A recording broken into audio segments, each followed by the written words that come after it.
I never thought I'd be writing about family drama on Reddit, but here I am. It all started when my grandfather passed away last month. He was a successful businessman who built his fortune from scratch. Growing up, we were close. I spent many summers at his sprawling estate, helping him in the garden or listening to his stories about his younger days. Grandpa's story was truly one of rags to riches. He grew up in a small town, the son of immigrants who worked in factories. From a young age, he was determined to make something of himself. He worked odd jobs throughout his teenage years, saving every penny. After high school, he started a small delivery service with just one truck. Through sheer determination and a knack for business, he grew that single truck into a nationwide logistics company. Despite his success, Grandpa never forgot his roots. He was always generous, donating to local charities and helping out family members in need. He had a particular soft spot for education, often paying for his employees' children to go to college. It was this generosity that made what happened next so shocking to everyone. My grandfather had 4 children, my dad, the oldest, 2 aunts, and an uncle. Dad always had a strained relationship with Grandpa. He wanted to pursue art instead of joining the family business, which didn't sit well with Grandpa. I remember countless dinner table arguments about it when I was a kid. Dad would passionately defend his choice, while Grandpa would counter with practical concerns about stability and family legacy. Despite their differences, Grandpa always treated us grandkids equally. He never played favorites, always remembering our birthdays and milestones with the same enthusiasm. That's why what happened at the reading of the will was so unexpected. The drama unfolded in the stuffy office of Mr. Johnson, Grandpa's longtime lawyer. The family gathered there a week after the funeral, still raw with grief. I can still picture the scene, the heavy wooden desk, the walls lined with law books, the ticking of an old grandfather clock in the corner. The tension in the room was palpable as Mr. Johnson cleared his throat and began to read. To everyone's shock, Grandpa left 70% of his estate to me. The remaining 30% was to be split equally among my cousins. My dad, aunts, and uncle were completely cut out. The moment Mr. Johnson finished reading, all hell broke loose. My Uncle Jim stormed out, slamming the door behind him so hard that the window panes rattled. Aunt Sarah burst into tears, mascara running down her cheeks as she sobbed into her hands. Aunt Linda, always the most volatile of the bunch, started yelling at me. She accused me of manipulating Grandpa, of secretly plotting to steal the inheritance. Her face was red with anger as she pointed her finger at me, spitting out accusations. Dad just sat there, stone-faced and silent. His reaction, or lack thereof, was almost worse than the others. He didn't yell or cry, he just stared blankly ahead, as if he couldn't quite process what had just happened. I was as surprised as everyone else. I had no idea Grandpa was planning this. Sure, we were close, but I never expected to inherit the bulk of his estate. I tried to explain that I knew nothing about it, but nobody would listen. My words fell on deaf ears as the room descended into chaos. In the days that followed, things only got worse. My cousins, who I'd always been close to, stopped talking to me. We'd grown up together, spending holidays and summers at Grandpa's estate. Now, they blocked me on social media and wouldn't return my calls. It felt like losing a part of my family all over again. My aunts spread rumors in the family that I'd been secretly meeting with Grandpa and his lawyers, plotting to cut everyone else out. These rumors reached extended family members and even some family friends. Suddenly, I was getting cold shoulders from people I'd known my whole life. The worst part was Dad's reaction. He didn't yell or accuse me of anything, but his silence hurt more than any words could. He barely looked at me when I tried to talk to him. The man who had always been my biggest supporter, who had taught me to stand up for my beliefs just as he had done, now couldn't even meet my eyes. Mom was caught in the middle, trying to mediate between us but failing miserably. I could see the toll it was taking on her, constantly torn between her husband and her child. The stress was evident in the new lines on her face and the way she'd jump at any sudden noise, as if bracing for another argument. I decided to meet with Grandpa's lawyer to understand why he made this decision. Mr. Johnson's office felt different this time, less intimidating, more like a refuge from the storm of family drama. He explained that Grandpa had updated his will 5 years ago. Apparently, he was disappointed with how his children were living their lives. Dad had given up on his art and was working a corporate job he hated.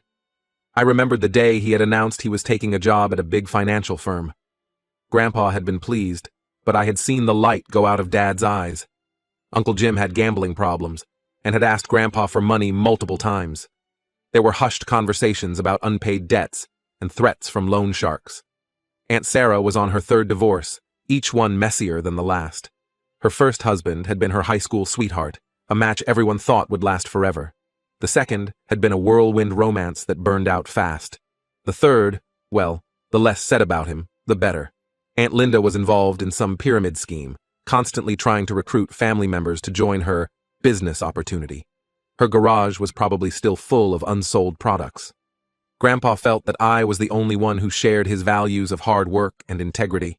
He'd been impressed by how I'd put myself through college with scholarships and part-time jobs, refusing to take the easy way out by asking him for money. I remembered the long nights studying, the weekends spent waiting tables instead of partying. At the time, it had felt like a burden. Now, it seemed those choices had led to this unexpected inheritance. While this explanation made sense, it didn't make the situation any easier. I tried reaching out to my family members individually, hoping to talk things through, but each attempt was met with hostility or indifference.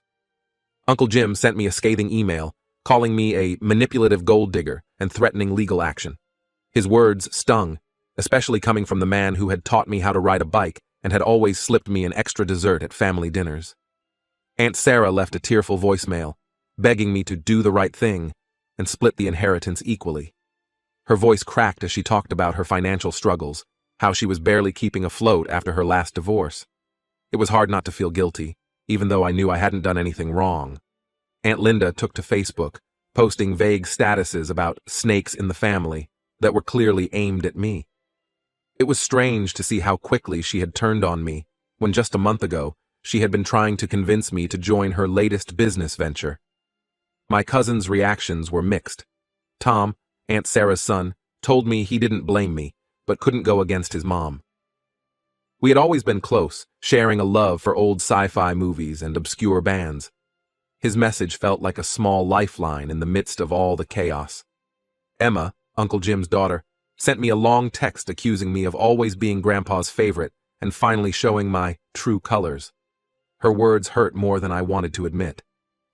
We had shared a room at Grandpa's house every summer, staying up late to talk about boys and our dreams for the future. Now, it felt like those memories had been tainted.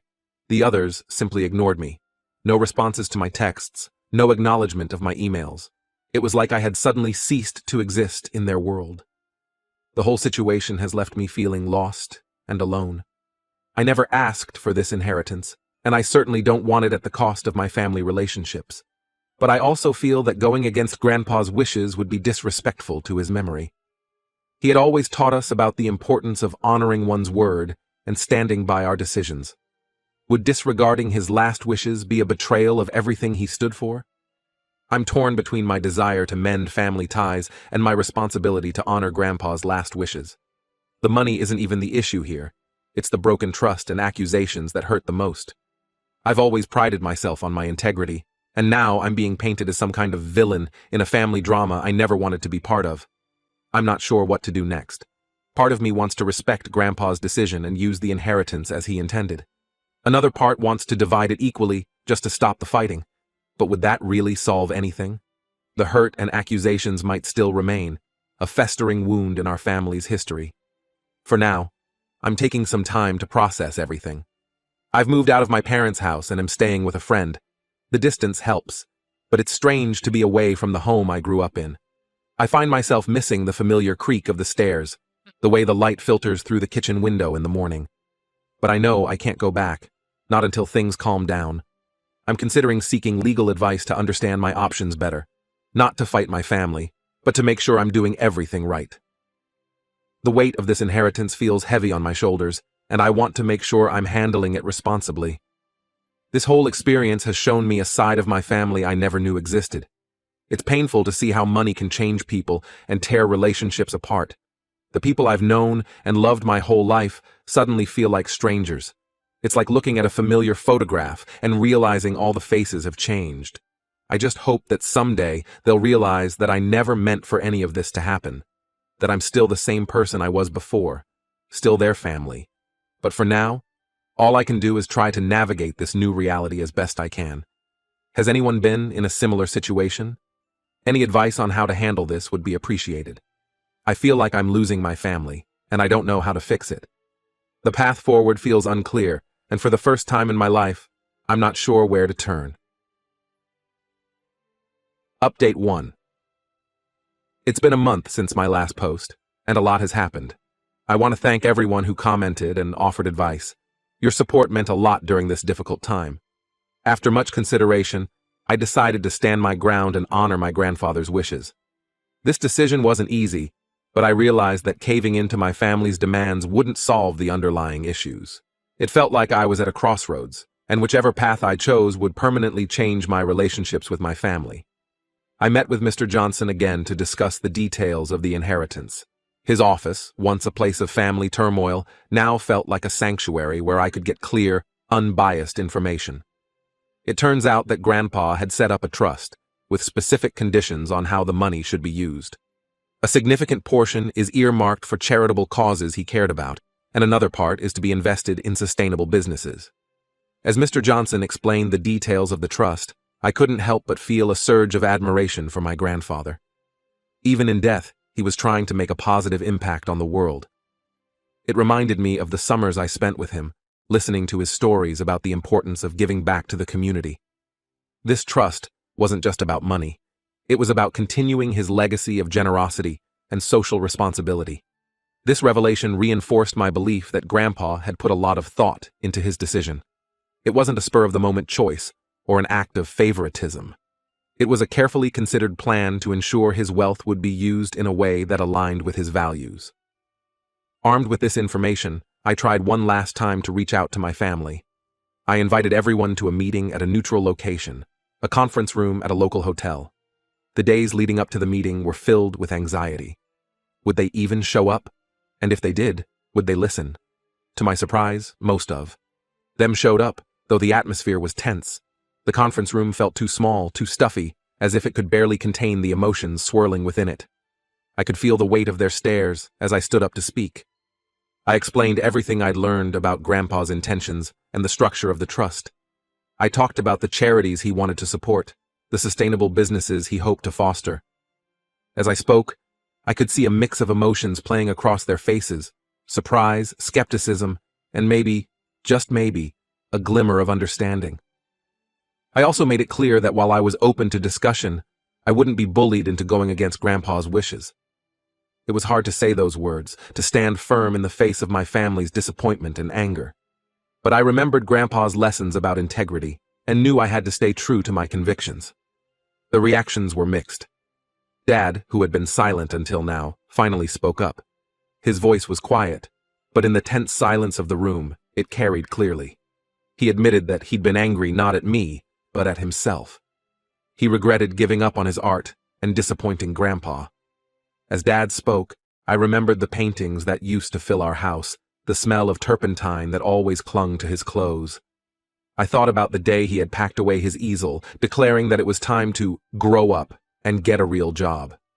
It was a breakthrough moment, and for the first time since this all began, I felt a glimmer of hope for our relationship. Uncle Jim, on the other hand, wasn't satisfied. His face was red, his hands clenched into fists as he accused me of putting on a show and stormed out halfway through the meeting. The slam of the door behind him felt like a physical blow, a stark reminder of how deep the rift in our family had become. Aunt Sarah seemed conflicted, torn between her desire for the money and her realization that Grandpa's decision wasn't my fault. I could see the struggle playing out on her face, the way she bit her lip and couldn't quite meet my eyes. She had always been the peacemaker in the family, and I could tell she was trying to find a way to bridge the gap. Aunt Linda surprised everyone by apologizing for her behavior. She confessed that she'd been projecting her own guilt onto me. Apparently, Grandpa had confronted her about the pyramid scheme before he died, and she felt ashamed. As she spoke, I remembered the enthusiastic way she used to talk about her business opportunity, always with a slightly desperate edge to her voice. Now, that desperation was gone, replaced by a quiet humility that was new to her. My cousins were mostly quiet during the meeting. Emma, who had been one of the most vocal against me, approached me afterwards. She didn't apologize outright, but she did admit that she might have jumped to conclusions. It's a small step, but I'll take it. As we talked, I was reminded of our shared childhood memories, the late-night gossip sessions, the inside jokes, the secrets we'd sworn to keep forever. It gave me hope that maybe, just maybe, we could find our way back to that closeness. The meeting didn't solve everything, but it was a start. At least now, most of my family understands that I'm not the villain they'd made me out to be. There's still tension, especially with Uncle Jim, but it feels like we're moving in the right direction. In the weeks following the meeting, I've been busy learning about managing the trust. It's overwhelming, but also exciting. I'm determined to use this inheritance to make a positive impact, just as Grandpa wanted. I've been reading books on finance and philanthropy, trying to educate myself on how to best manage this responsibility. I've started reaching out to the charities Grandpa specified in the trust. One of them is an organization that provides art supplies and classes to underprivileged kids. When I told Dad about this, I saw a spark in his eyes that I hadn't seen in years. He's even talking about volunteering there. The thought of him picking up a paintbrush again, of rediscovering that part of himself that he had buried for so long, fills me with a bittersweet joy. Mom has been my rock through all of this. She's been mediating between me and Dad, and slowly, we're rebuilding our relationship. We're not back to where we were before, but we're talking again, and that's progress. I see the relief in her eyes every time Dad and I manage to have a conversation without tension, and I'm grateful for her unwavering support. Aunt Sarah called me last week. She was hesitant at first, but eventually opened up about her financial struggles due to her divorces. While I can't give her money directly from the trust, I'm looking into ways to help her get back on her feet, maybe by funding some career training programs. It feels good to be able to help, to use this inheritance in a way that can make a real difference in my family's lives. Uncle Jim is still not speaking to me, and honestly, I'm okay with that for now. His gambling problem is serious, and I don't want to enable him. Instead, I'm researching addiction recovery programs that the trust could potentially support. It's a delicate situation, and I'm trying to find a way to help without overstepping or making things worse. As for my cousins, it's a mixed bag. Tom and I have started texting again, mostly about neutral topics like sports and movies. It's not much, but it's a start. Emma is still distant, but she did accept my friend request on Instagram, so that's something. The others are slowly coming around, though things are still awkward. It's strange to navigate these relationships that were once so close and easy, now fraught with tension and unspoken words. Managing this inheritance is a huge responsibility, and there are days when I feel overwhelmed. The sheer scope of it all, the financial decisions, the charitable initiatives, the family dynamics, sometimes feels like too much. But then I remember Grandpa's faith in me, and it gives me strength. I'm determined to prove that his trust wasn't misplaced. There's still a long road ahead in healing family relationships, but I'm cautiously optimistic. This experience has taught me a lot about standing up for myself while still being compassionate towards others. I'm not the same person I was when this all started, and in some ways, that's a good thing. I've had to grow up fast, to learn to make tough decisions and stick to them. I'll keep you updated on how things progress. Thank you again for all your support and advice. It's made a world of difference knowing that there are people out there who understand and care, even if they're strangers on the internet. It's been a source of strength during this challenging time. Update 2. Another month has passed, and I wanted to give you all an update on the situation. Things have been interesting, to say the least. The biggest news is that Uncle Jim has taken legal action. He's contesting the will, claiming that Grandpa wasn't of sound mind when he made his decision. It's a baseless claim. Grandpa was sharp as a tack until the end. But it's causing a lot of stress. I've had to hire a lawyer to deal with this, which is eating into both my time and the trust's resources. The day I was served with the legal papers is etched in my memory. It was a sunny afternoon, and I was just getting back from a meeting with one of the charities we're supporting. The knock on the door, the courier handing me the thick envelope. It felt surreal, like something out of a TV drama. As I read through the legal jargon, I felt a mix of anger, disappointment, and oddly, pity for Uncle Jim. How had it come to this? This move has caused another rift in the family. Aunt Sarah and Aunt Linda are furious with Uncle Jim, feeling that he's stirring up drama just as things were starting to calm down. I overheard a heated phone call between Aunt Sarah and Uncle Jim, with Aunt Sarah telling him he was tearing the family apart. It's strange to have them on my side now, when just a few months ago they were accusing me of the same thing. Dad, surprisingly, has been supportive of me through this. He even offered to testify about Grandpa's mental state if it comes to that. It's a bittersweet development. I'm grateful for his support, but sad that it took this legal battle to bring us closer. We've been talking more, often late into the night, about Grandpa, about Dad's art, about the future. It feels like we're getting to know each other all over again. On a more positive note, the charitable initiatives are starting to take shape. The art program for underprivileged kids that I mentioned in my last update?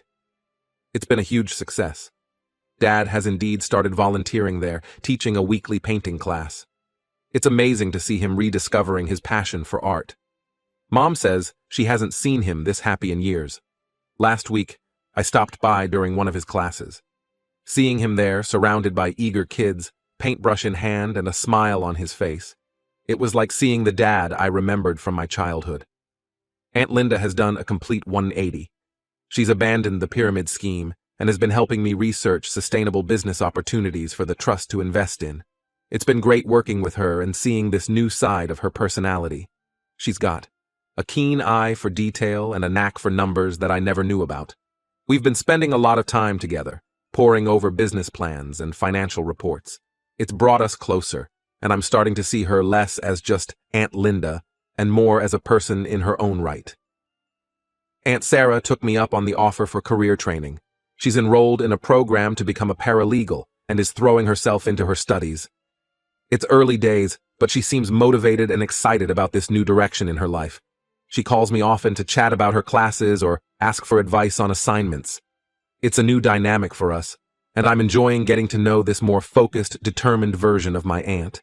My cousins are slowly coming around. Tom and I are back to our old friendship, and he's been a great support through all of this. We've started having weekly video game nights like we used to, and it feels like old times. Emma is still a bit standoffish, but she did reach out to apologize for her initial reaction. We met for coffee last week, and while it was a bit awkward at first, by the end, we were laughing about old family stories. The others fall somewhere in between, not hostile, but not exactly warm either. It's a work in progress. Managing the trust is still challenging, but I'm getting the hang of it. I've assembled a team of financial advisors and lawyers to help me navigate the complexities. It's a steep learning curve, but I'm determined to do right by Grandpa's legacy. Some days, I find myself wishing I could talk to him, ask for his advice. But then I remember all the lessons he taught me over the years, and I feel like he's still guiding me in a way. The legal battle with Uncle Jim is ongoing, and honestly, it's the most stressful part of all this. His gambling problem has apparently gotten worse, and I suspect this lawsuit is a desperate attempt to get money to cover his debts. It's sad to see him self-destructing like this, but I can't let that affect my resolve to honor Grandpa's wishes. I've tried reaching out to him a few times, offering to help him find treatment for his addiction, but he's not receptive. It's hard to watch someone you care about spiral like this, especially when they refuse help. Despite the ongoing drama with Uncle Jim, I feel like I'm finally finding my footing in this new reality. It's not easy, and there are days when I wish Grandpa had just split everything equally. But then I see the good that's coming from following his wishes. Dad rediscovering his passion, Aunt Sarah getting a fresh start, the kids benefiting from the art program, and I know I'm on the right path. I'm learning to balance being firm in my decisions with being compassionate towards my family. It's a tricky line to walk, but I think I'm getting better at it. This whole experience has forced me to grow up fast, and while it's been painful at times, I can see how it's making me stronger. As always, thank you all for your support and advice. It means more than you know. I'll keep you updated on how things unfold, especially with Uncle Jim's lawsuit. Wish me luck.